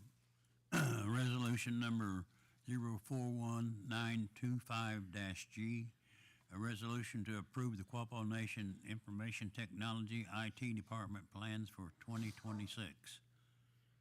Whereas the Quapaw Nation IT Department has developed a 2026 technology plan which outlines a three-phase approach to modernizing tribal services through the implementation of a centralized tribal member portal, digitation of records via Laserfish, and consolidation and modernization of critical platforms and infrastructure. Whereas the Quapaw Nation Business Committee supports implementation of this plan to improve government operations, enhance service delivery to tribal members, and reduce long-term costs. And now, therefore, be it resolved that the Quapaw Nation Business Committee hereby approves and adopts the Quapaw Nation IT Department Technology Plan for 2026 and recommends that all departments cooperate fully in the execution of this plan and support any necessary training, evaluation, and systems transitions required for its success. Madam Chair, I move to adopt. Second. We've got a motion on the floor to approve Resolution 041925-G. Business Committee, is there any further discussion? Hearing nothing further, we'll go to the vote. All those in favor of approving Resolution 041925-G, please say aye. Aye. All those opposed say no. The motion carries and Resolution 041925-G is approved. Resolution number 041925-H, a resolution to authorize the purchase of a new vehicle tag software with online renewal capabilities. Whereas the current vehicle tag software used by Quapaw Nation has become outdated and is no longer capable of meeting the operational need or service expectations of tribal members. Whereas the Quapaw Nation Information Technology Department, in collaboration with the Tag Office, has identified a modern software solution that supports online vehicle tag renewal functionality, improved service access, and systems reliability. Whereas the online vehicle tag renewal capability is a key component of the Quapaw Nation's broader digital services initiative and aligns with the goals of the 2026 technology plan. Now therefore be it resolved that the Quapaw Nation Business Committee hereby authorize the purchase and implementation of a new vehicle tag software system that it includes online renewal features. And therefore be it resolved that the Quapaw Nation IT Department is directed to oversee the implementation and integration of the new software in collaboration with the Tag Office and other relevant departments. Now therefore be it resolved that the Quapaw Nation Business Committee hereby authorizes the purchase and implementation of a new vehicle tag software system that includes online renewal features. Madam Chair, I move to adopt. Got a motion on the floor to approve Resolution 041925-H. Business Committee, is there any further discussion? All those in favor of approving Resolution 041925-H, please say aye. Aye. All those opposed say no. The motion carries. Resolution 041925-H is approved. Vice Chair McKibben, would you take the next two? Yes, ma'am. Resolution number 041925-I, a resolution approving the alternate standards for Class II mobile gaming systems and player interfaces. Whereas the nation adopted the 2023 Quapaw Nation Gaming Ordinance on December 4, 2023, whereas Section 9 of the ordinance establishes the Quapaw Nation Gaming Commission with commissioners appointed by the Business Committee, and whereas the Quapaw Nation Gaming Commission has reviewed and developed alternate standards related to Class II mobile gaming systems and player interfaces under the provisions of Code of Federal Regulations, specifically 25 CFR 547, which govern the approval, operation, integrity of gaming equipment and software, and whereas the alternate standards include the following key components. Number one, Class II gaming system definition, expanding the definition to include mobile gaming systems and player interfaces such as Class II mobile devices, ensuring they function in compliance with established gaming regulations. Number two, approved gaming equipment and software, ensuring that any gaming equipment used, including Class II mobile devices, complies with FCC requirements and operates game software approved by the Tribal Gaming Authority, TGRA. Number three, player interface requirements, requiring player interfaces, whether fixed or mobile, to meet specified standard, including serial numbers, player interaction features, and restrictions on multiple logins. Number four, testing and certification, recognizing that testing laboratories are unable to test player-owned mobile devices such as cell phones or tablets, but relying on FCC accreditation and TGRA-approved game software to maintain security and integrity. Number five, disclaimers and odds notification, ensuring that all player interfaces, including mobile devices, display required disclaimers and odds notifications before a gaming session begins, with the player acknowledging the information. Now, therefore, be it resolved that the Quapaw Nation Business Committee hereby approves the alternate standards for Class II mobile gaming systems and player interfaces, including the modifications and additions as outlined above. Be it further resolved that the Quapaw Nation Business Committee directs that these alternate standards be implemented immediately and submitted for final approval to the National Indian Gaming Commission for their review and consideration. Be it further resolved that the Quapaw Nation Business Committee authorizes Chair Weena Supernaw to submit the alternate standards to the NIGC effective upon adoption, and ensures that all required documentation is provided to support this submission. Be it finally resolved that the Quapaw Nation Business Committee confirms that the integrity, security, and regulatory compliance of the Class II mobile gaming systems and player interfaces in accordance with applicable laws and regulations. Move to adopt resolution number 041925-I. Second. Got a motion on the floor to approve Resolution 041925-I. Business Committee, is there any further discussion? Hearing nothing further, we'll go to the vote. All those in favor of approving Resolution 041925-I, please say aye. Aye. All those opposed? You got that, Brent? Thank you. Ayes have it. Resolution 041925-I is approved. Resolution number 041925-J, resolution authorizing the purchase of fee property and authorize the chairperson or an authorized representative to execute the purchase on behalf of the Quapaw Nation.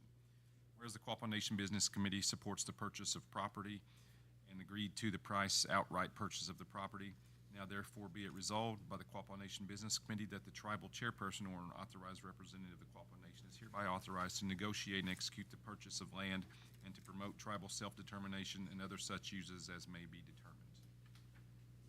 I move to adopt resolution number 041925-J. Second. We've got a motion on the floor to approve Resolution 041925-J. Business Committee, is there any further discussion? All those that are in favor of approving Resolution 041925-J, please say aye. Aye. All those opposed, say no. Motion carries. Resolution 041925-J is approved. I'll go ahead and take the next two. It's Resolution 041925-K. It's a resolution to authorize a waterline right-of-way request from Rural Water District Number 7 and to authorize the execution of the right-of-way on behalf of the Quapaw Nation.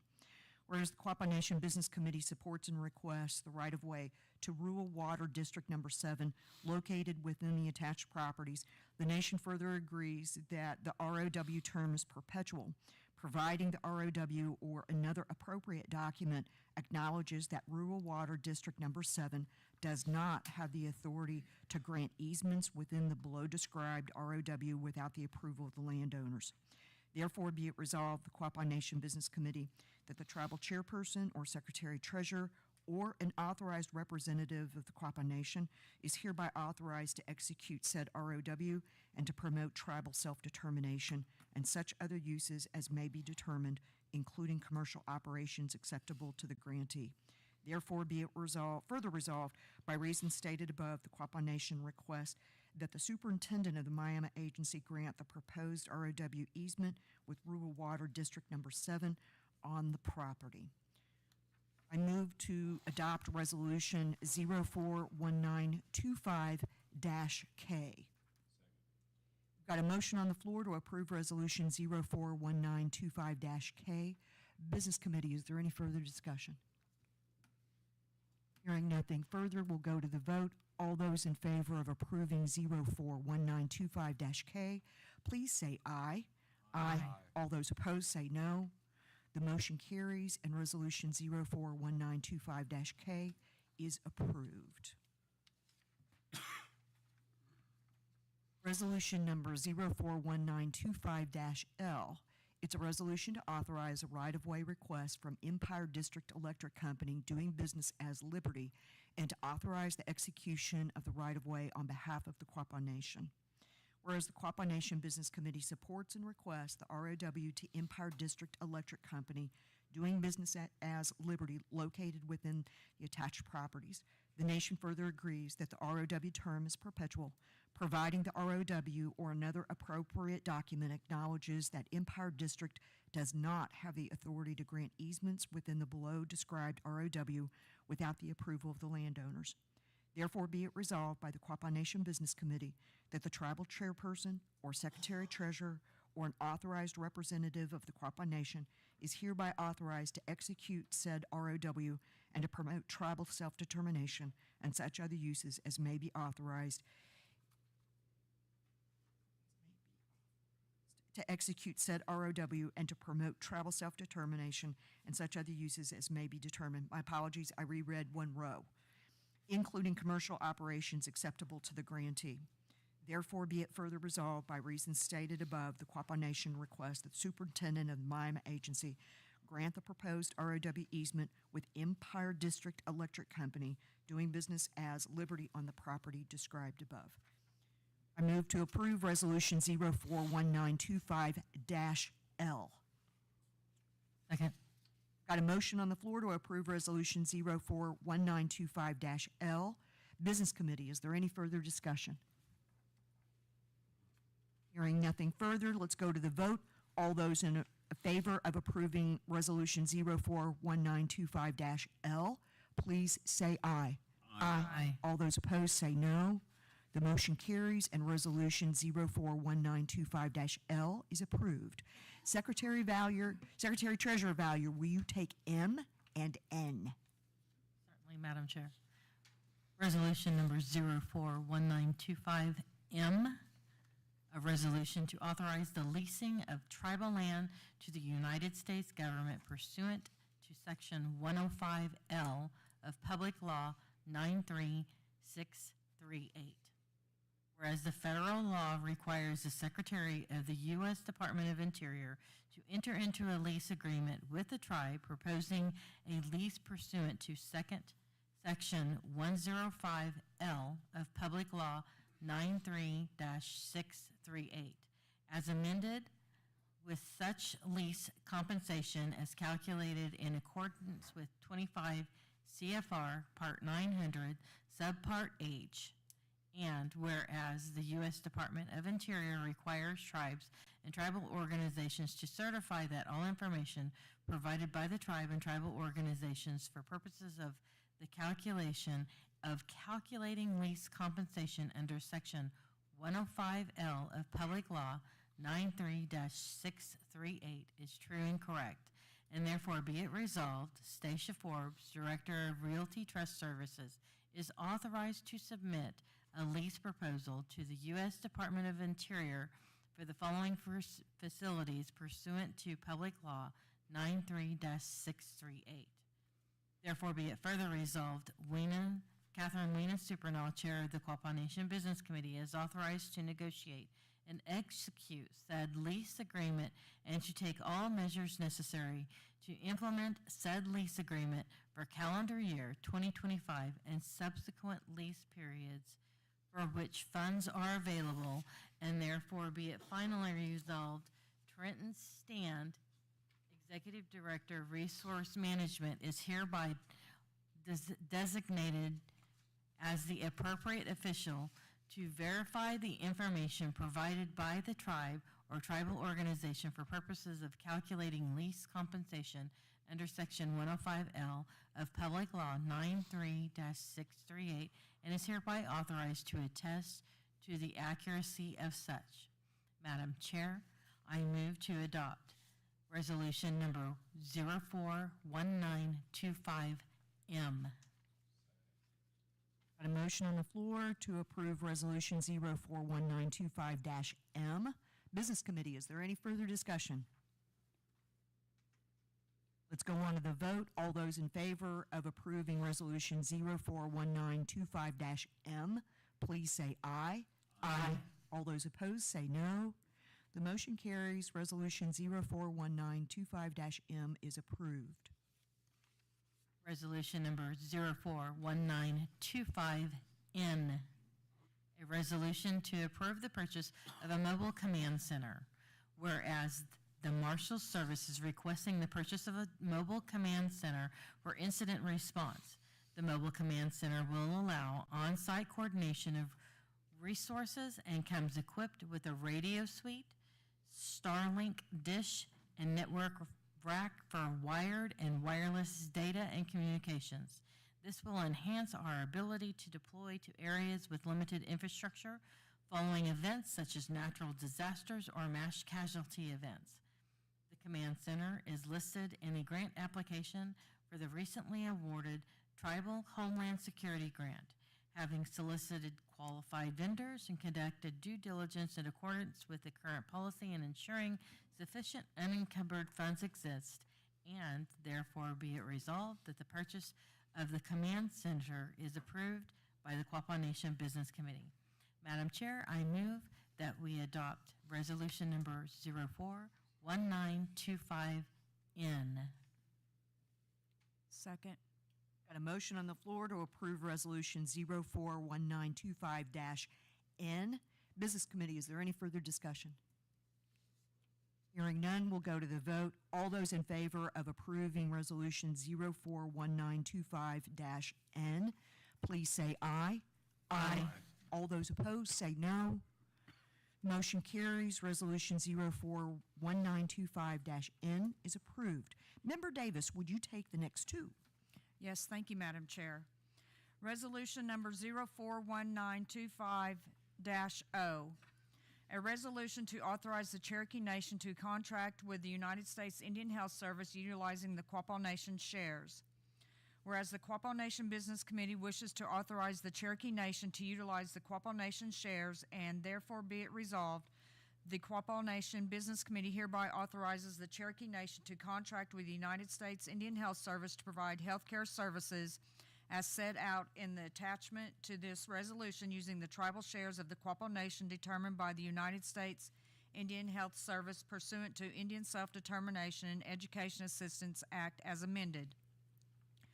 Therefore, be it resolved, the Cherokee Nation is authorized to negotiate and execute a funding agreement as provided in the compact between the Cherokee Nation and the United States pursuant to the Indian Self-Determination and Education Assistance Act as amended for a term of 3 years beginning October 1, 2025 through September 30, 2028, and to administer the federal programs, functions, and services and activities identified in the funding agreement. Therefore, be it further resolved, the Quapaw Nation Business Committee approves the Cherokee Nation to renegotiate and execute a funding agreement using the tribal shares of the Quapaw Nation unless and until this resolution is rescinded by the Quapaw Nation. Madam Chair, I would so move to adopt resolution number 041925-0. A motion on the floor to approve Resolution 041925-0. Business Committee, is there any further discussion? Hearing nothing further, we'll go to the vote. All those in favor of approving 041925-0, please say aye. Aye. All those opposed, say no. Motion carries. Resolution 041925-0 is approved. Madam Chair, continuing on, resolution number 041925-P, a resolution to approve the domestic violence and shelter policies, procedures, and forms for the Family Services Department. Whereas the Quapaw Nation's Business Committee supports and adopts the following items for the domestic violence program under the Family Services Department. And noting these all start with DV, so I'll just say DV once and then follow through with the next regarding these items. DV case management plan, confidentiality agreement, legal agreement, policies, safety plan, weekly client contact agreement, hotel 30-day agreement, new intake form, power and control wheel, guidelines and allowables, request for confidential documents form, shelter client release of information, shelter code of conduct, shelter grievance form, shelter grievance policy, shelter prohibition of weapons, shelter substance use, shelter termination policy, shelter visitors policy, shelters policies and procedures, shelter staff and client confidentiality. Therefore be it resolved by the Business Committee of the Quapaw Nation that the nation's chairperson or an authorized representative of the Quapaw Nation is hereby authorized to execute this consent given for the approval of the items listed above for the domestic violence program, and shall constitute policy until such time the Quapaw Nation Business Committee deems it necessary and prudent to modify or change the items listed above.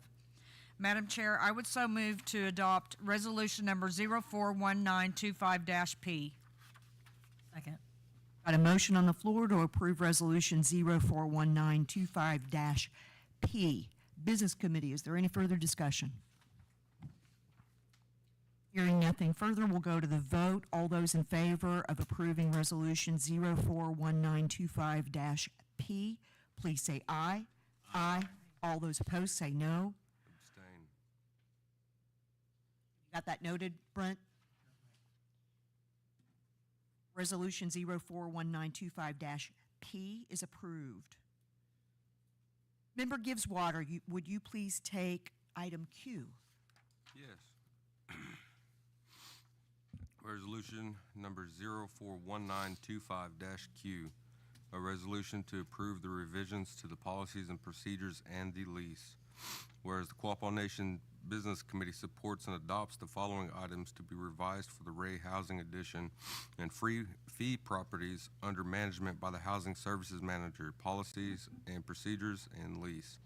Therefore, be it resolved by the Business Committee of the Quapaw Nation that the nation's chairperson or an authorized representative of the Quapaw Nation is hereby authorized to execute this consent given for the approval of the revisions of the policies and procedures and lease. Therefore, be it further resolved that the Quapaw Nation requests that the Secretary of the Interior or an authorized representative approve said approval of revisions of the policy and procedures and lease. Madam Chair, I so move to adopt resolution number 041925-Q. Got a motion on the floor to approve Resolution 041925-Q. Business Committee, is there any further discussion? All those in favor of approving Resolution 041925-Q, please say aye. Aye. All those opposed, say no. Got one abstain. Resolution 041925-Q is approved.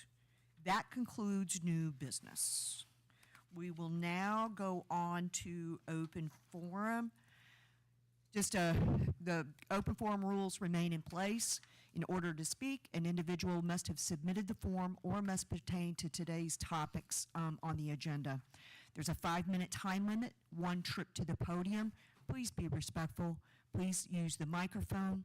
We have 1 form that was submitted this month. That was Tribal Gaming Regulatory Authority.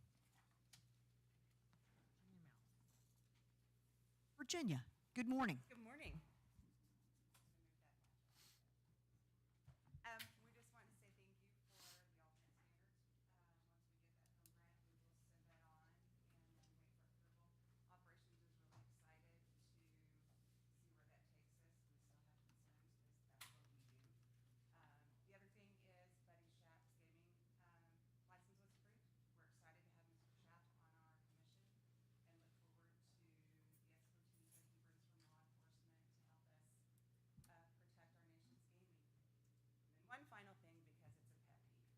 Is that a logo or is that the seal of the Quapaw Nation? Can we start referring to it as the seal Seal. of the Quapaw Nation instead of a logo? We're not a sports team, we're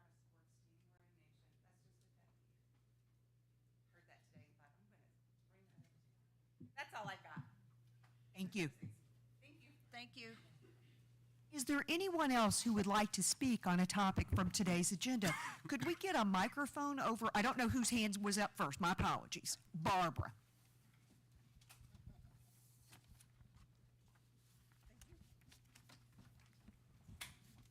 Okay, couple of questions first.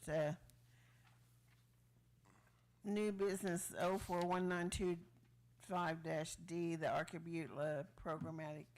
What river or waterway is that concerning?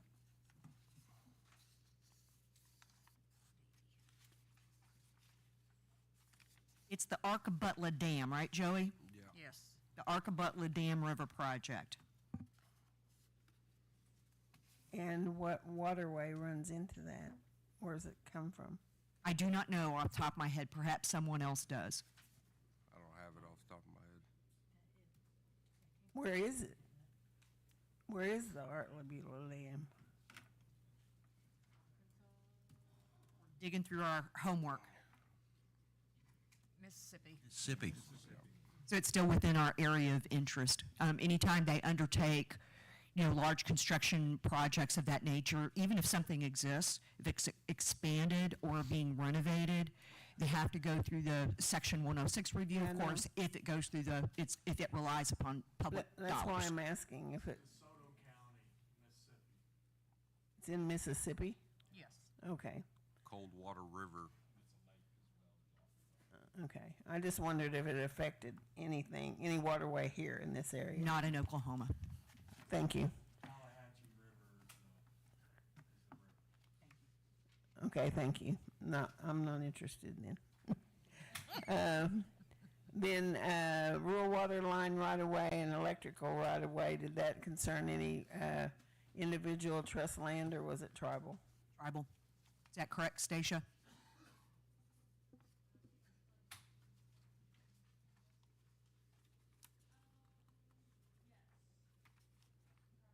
Tribal, okay. All right, thank you. The only thing that I wanted to report was concerning Downstream Casino Resort. I was made aware last week that there is a scam out there on the telephone.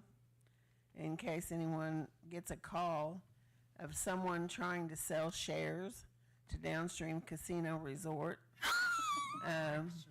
That is a real scam.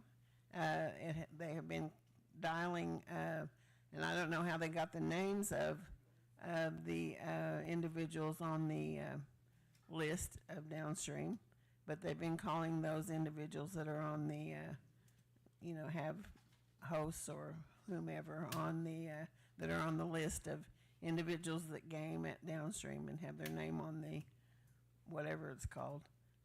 So they're calling and wanting to sell shares over the phone.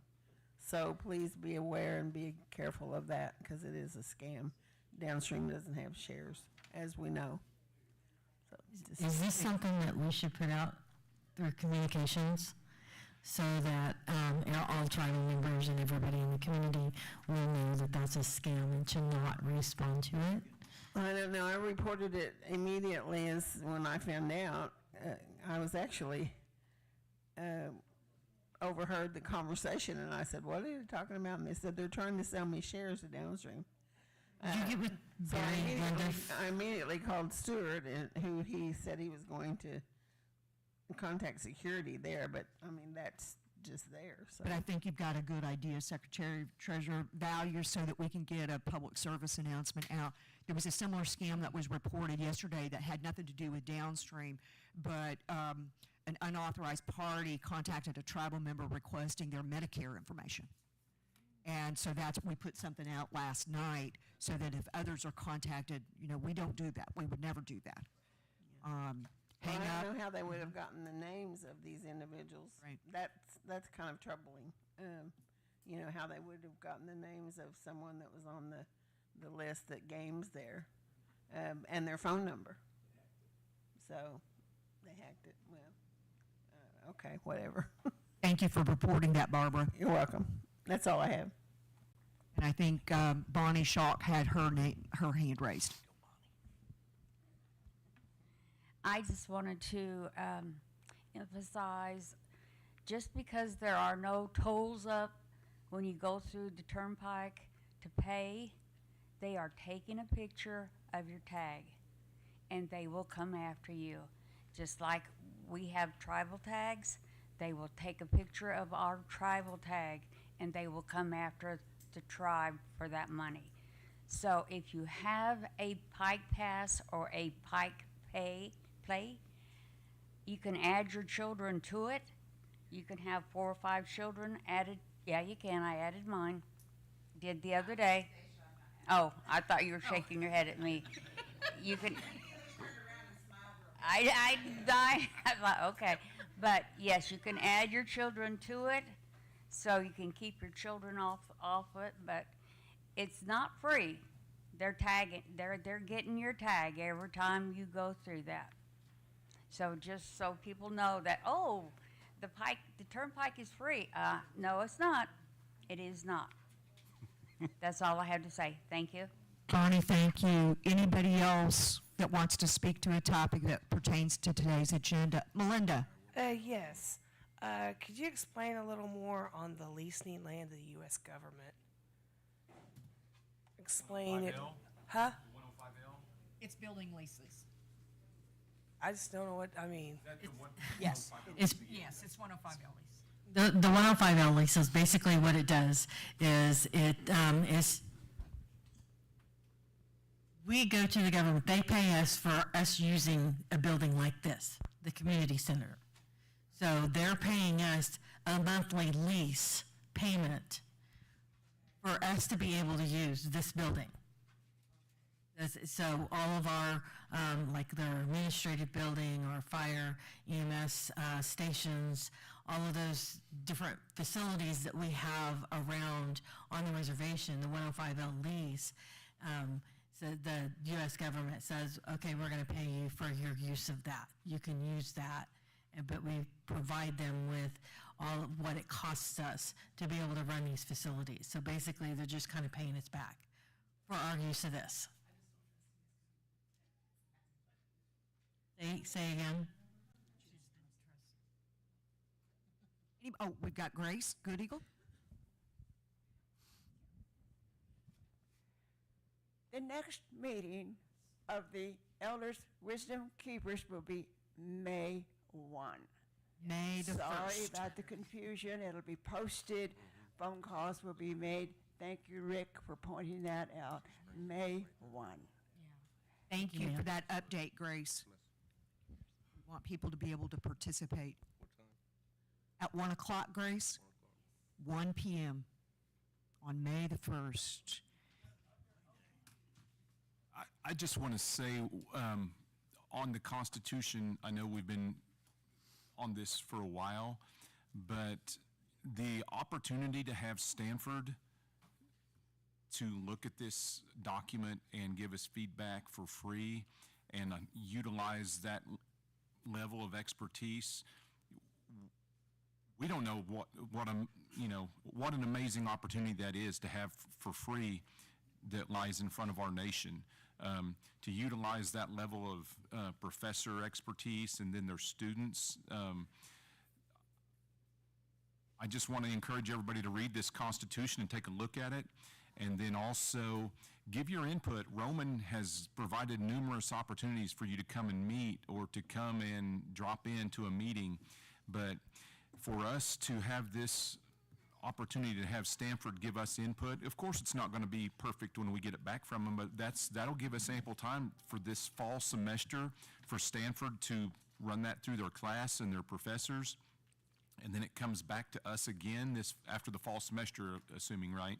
So that'll still give us ample time before next general council to have that level of expertise to provide input and feedback, what they do and don't like. Of course, we're not going to like everything they suggest, but just to have that opportunity in front of us in itself is an amazing opportunity. So I just want our tribal citizens to kind of put that in the back of their mind and chew on it and mull it over, because we're operating on this Thomas Rogers document that's been around for, God, how many years? I don't even have any idea exactly how many years, but at that tribal summit we attended, 75, Lloyd says, and he would know as good as anybody. He's been around a little bit longer than that, so. But just to have this opportunity, and at that tribal summit last month, one of the leaders from another very successful nation referenced that in his when he was on one of the panels speaking. You know, some of you nations that are still operating by that Thomas Rogers document, he just kind of threw up his hands and shook his head, and you know, it's unbelievable that we are still operating by that. But again, just want to emphasize the opportunity Stanford is for Quapaw Nation to look at this. So thank you all. Member Mercer, would you please close us out in prayer? Heavenly Father, we come before you today. We thank you for the gathering of the people of Quapaw Nation to hear business committee reports. Thank you for the input from all of our people that are here. Those that are online, we ask that you bless us all. Bless us as a nation. We continuously ask for blessings. We ask you to remember those that have had loss, also the couple that was killed in the accident on the motorcycle this past week, which involved a 16-year-old who will have to live with this trauma the rest of her life. So we ask your blessings upon her. Go with us, help us to recognize this Easter season and what it really represents. Give us grace, give us traveling mercies, and bless especially our people that are ill, need healing to their bodies, to their mind, and to their soul. In the name of your Son, we ask all this. Sure, I move to adjourn.